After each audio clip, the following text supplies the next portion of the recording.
Alvin Smith akoza amabara. Alvin Smith yongeye gukora amabara. Alvin Smith yongeye kwatsa umuriro muri Buja Flavor. Alvin Smith yongeye kuvugisha abantu amajambo menshi. Ni Alvin Smith asanzwe azi showbiz icarico.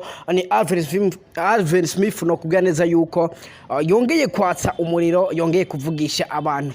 Ati byagenze gute? Ati nibiki? Ni Alvin Smith yamaze gusohora amwe mu mafoto ari kumwe n'umwigeme yitwa Tasha Oda.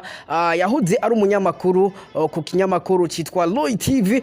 Ni Tasha Oda novuga neza yuko rero inyuma yo guheba itangazamakuru yaciye asimbira mu muziki, aho uno munsi no kubwa neza yuko ari umuririmbyikazi w'u Burundi mwa kano kanya. Namwe mu mafoto novuga neza yuko yatangiye kuvugisha abantu amafoto ya Alvin Smith ari kumwe n'uwo mwigeme azi ku izina rya Tasha Oda. Namwe mu mafoto novuga yuko ari sexy.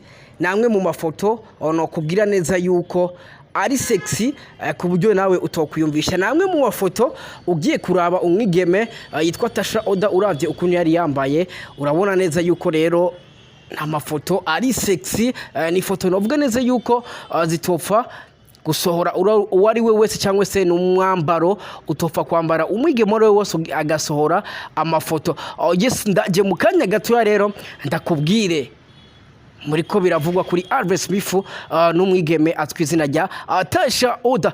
By the way, mbanza kubutse neza yuko joro kurumva kuri micro Ishopo Radio papa promoter bose mu gihugu ata papa na mwana kugira abeho umwana habanza kubaho papa. Mbega wewe wari kuvuga hatari papa wawe, impamvu wabayeho nuko papa yabanje kubaho nawe ucurabaho. Nagerageza kubutse neza yuko joro kurumva nga kuri micro ndise wa promoter bose mu Burundi. Narakubwiye neza yuko aha ari uzoza urumviriza amakuru atahana uzoyumva canke se bimwe abandi batinya kuvuga uzoza ubyumvira ngaha nyene Ishopo Radio. Yes, Alvin Smith rero numwe mu baririmbyi novuga neza yuko Uburundi bufise, numwe mu baririmbyi beza cyane Uburundi bufise tutovyirengagiza. Numwe mu baririmbyi azi kwidandaza icarico, azi kwiblendinga. Turazi neza yuko mu muziki ikintu ca mbere no kwidandaza, ikintu ca mbere no kwigurisha, kuko n'umuntu adandaza urabizi neza utazi kudandaza cyangwa se utazi gusohora ibyo udandaza urahomba. Ni Alvin Smith rero uvuga neza yuko ku ruhande rw'iwanje no kwemeza neza yuko ari mu bantu ba mbere bazi kwidandaza, ari mu baririmbyi bazi kwigurisha mu bantu, bazi kwishira mu bafana. Ni Alvin Smith yateye imbere bigoranye. Mbanje subira inyuma gatoya. Ni Alvin Smith no kugira neza yuko yahoze akoreye umuziki mu gisagara cya Ngozi, aho yahoze akorana na ba Endomike na ba John Jane producer. Yes, ni Alvin Smith yateranye imbere bigoranye, aho Alvin Smith no kuvuga neza yuko ari umuririmbyi yamenyekanye bigoranye, yaciye muri Sirago nkuko nawe yamavyivugira ati jewe naciye muri Sirago za danje kugira ngo ambe Alvin Smith ubu no munsi. Ariko numwe mu baririmbyi no kubwira neza yuko akunze kuvuga cyane ku mbuga nkoranyambaga abivanye n'ubutendo agenda arakora, abivanye n'udusha agenda arakora, haba mu muziki haba mu ruhande rwa comedy. Ni na Alvin Smith no kubwira neza yuko asanzwe ari umukinyi wa filme. Alvin Smith no kuvuga yuko haba muri filme yitwara neza cyane, haba muri fashion model. Ni Alvin Smith ugiye kuraba mu bintu byose muri comedy uza kumusangayo. Alvin Smith ageze muri comedy impano yiwe ibikaze cyane. Alvin Smith ageze muri film impano yiwe ibikaze cyane.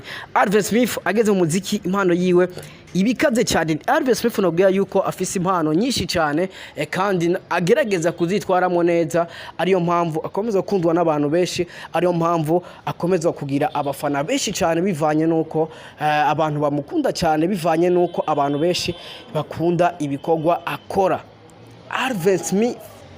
Alvin Smith yongeye kuvugisha abantu. Alvin Smith yongeye gutuma itangazamakuru rihaguruka, yongeye gutuma abamenyesha makuru bongera kuvuga.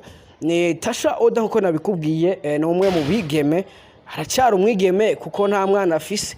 Turazi neza yuko umuntu areka kwitwa umwigeme yafise umwana. Ni Tasha Oda no kubwira neza yuko rero ari umwigeme ko ata mwana afise. Ni umwigeme asanzwe abangaha nyene mu Kamenge mu gisagara cya Bujumbura, neza na neza mu Kamenge.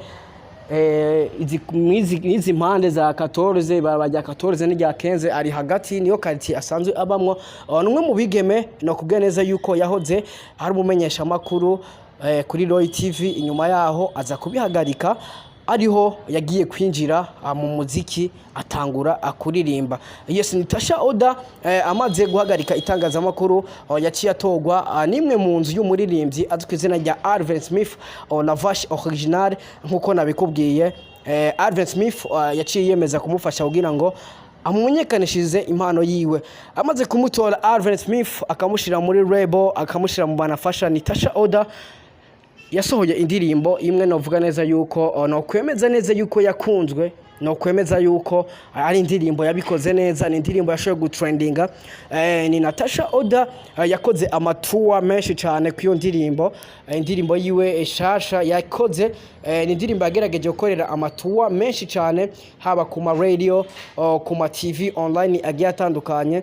Ni Tasha Oda no kubwira neza yuko rero karabyitwaramwo neza, akubise comeback ikaze cyane, aho hako harazunguruka amafoto cyangwa se amwe mu mafoto ariko aravugisha abantu. Amwe mu mafoto ugiye kuraba kungene Tasha yari yambaye, ni Tasha Oda yari yambaye impuzu z'ubuyungira, reka ndabivuga uko impuzu zitobaguye, akajipo gatobaguye, nakajire gafuka amabere ariko gatoya nako nyene gatobaguye tw'amabara ya rouge, aho bari ku moto na Alvin Smith.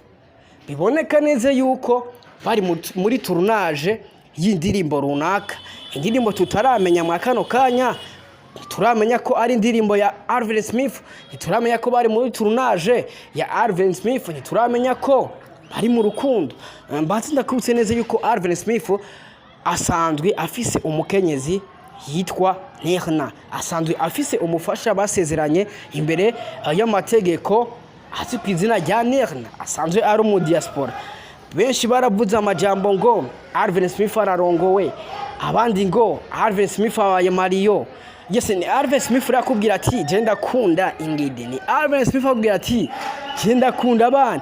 Ni Alvin Smith rero atangiye kuvugwa cyane bari kumwe no mwigeme Tasha Oda kuva yamuzana muri label yiwe. Ni Alvin Smith atanguye kuvugwa cyane, atanguye kuja cyane mu itangazamakuru ari kumwe n'umwigeme Tasha Oda. Mu gihe tuzi yuko Alvin Smith, dusubiye inyuma gatoya, Alvin Smith n'umwe mu bantu bari bakunze kuvuga cyane n'umugore wiwe, bari bavugwa cyane mu itangazamakuru n'umugore wiwe. Ariko kuva hatoreye uwo mwigeme Tasha Oda akamushira muri label, ntibakivugwa na Nirna Oda cyangwa se madame wiwe uwo bubakanye, ahubwo no munsi bariko baravugwa be Tasha Oda. Abantu rero batangiye kuvuga ngo Alvin Smith ashobora kuba ari mu rukundo n'uwo mwigeme azwi ku izina rya Tasha Oda, ariyo mpamvu yamushize muri label ye kugira ngo amwiyegereze aronke ukungene zaragira. Yes, ni Alvin Smith rero yamenyekanye cyane mu gukunda igitsina kobwa. Ni Alvin Smith yamenyekanye cyane mu gukunda abakobwa benshi bagiye bitandukanye. Narakubwiye neza yuko rero amakuru menshi, ya makuru atahandi bayavuga, uzoyumviriza hanyene. Icyo nagusabye ni gukora subscribe gusa kugira ngo uzozuribonera amakuru ari ku mwanya, amakuru atahandi uzoyabona. Turi kuruva kuri micro Ishabo Radio. Mbega ibi bintu biraza guherera he? Mbega Alvin Smith na Tasha Oda bari mu rukundo by'ukuri? Mbega Alvin Smith na Tasha Oda impamvu yatumye amufasha, impamvu yatumye amwiyegereza uko bari mu rukundo? Yes, mazina kubutse neza yuko rero Benturo Pandis mwakano kanya yamaze gusohora indirimbo yiwe shasha. Ubu tuvugana iri kuri YouTube channel yiwe. Ndakubutse neza yuko na OLG Oleg yamaze kurekura indirimbo yiwe, mu gihe abantu benshi bari bavuze ko Alvin Smith Oleg Perdo yahebye umuziki bivanye nuko style aririmba zituma yinjira impimba. Yes, ni OLG Oleg yamaze kurekura indirimbo yitwa Kaje.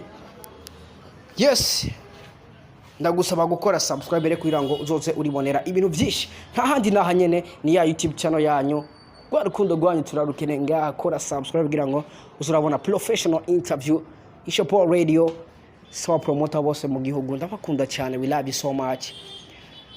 Yesa please ntuze kuvamo udakoze subscribe. Nimba ukunda entertainment, nimba ukunda industry, nimba ukunda umuziki w'u Burundi, ntuze kugenda udakoze subscribe na like na comment. Mbega nibihe twokosora, mbega twahindura iki?